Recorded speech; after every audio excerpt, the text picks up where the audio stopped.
Family background अच्छा होने से बेटा अच्छा होगा जरूरी नहीं है।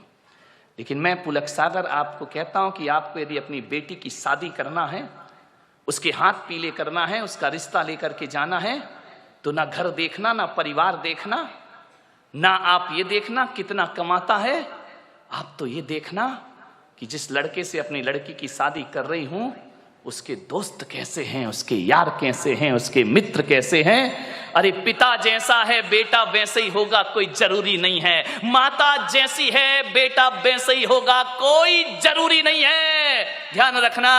लेकिन ये बिल्कुल जरूरी है कि दोस्त जैसे होंगे लड़का वैसा। दोस्तों का बैकग्राउंड देखो, आप ये देखो किसके साथ उठता है, किसके साथ बैठता है, कहां जा। माँ बाप से छिपके काम करते हैं लड़के, माता पिता को पता नहीं चलता, और दोस्त सड़कों पे बाहर क्या करते हैं। किसी भी बेटी की शादी करो तो लड़के के दोस्तों के बारे में जानकारी जरूर लेना। यदि लड़का अच्छा होगा तो अच्छे लोगों की संगति में उठता बैठता होगा, वो लड़का यदि खराब होगा तो गलत लोगों की संगति में उठता बैठता।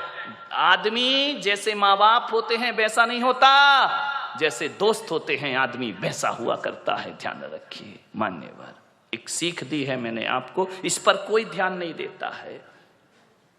आप बताइए ना, एक बेटा सही गलत किसकी वजह से होता है? बाप की वजह से, मां की वजह से नहीं मेरे भाई। एक शराबी बाप भी चाहता है कि मेरा बेटा शराब ना पिए, ध्यान रखना। एक जुआड़ी भी चाहता है कि मेरा बेटा जुआ ना खेले, और एक बेस्या भी चाहती है कि मेरी औलाद इस गंदगी में जीवन ना बिताए, ध्यान रखना। एक चोर ने भी ये सपना नहीं देखा होगा कि मेरा बेटा चोर बने। कोई माँ बाप औलाद को चोर नहीं बनाते हैं, कोई माता पिता औलाद को झूठ बोलना नहीं सिखाते हैं, कोई माता पिता शराब पीना नहीं सिखाते हैं, कोई माता पिता सिगरेट पीना नहीं सिखाते हैं। सिगरेट पीने वाला बाप भी चाहता है कि मेरा बेटा सिगरेट ना पिए, ध्यान रखना। मान्यवर मालूम है सिगरेट पीना कौन सिखाता है? दोस्त सिखाते हैं। सबसे पहले शराब पीना रिश्तेदार या माँ बाप ने नहीं सिखाया, शराबी बाप भी नहीं सिखाता है कि बेटा तू पी ले, ध्यान रखना। लेकिन सबसे पहले शराब पीना कोई सिखाता है तो दोस्त सिखाया करते हैं।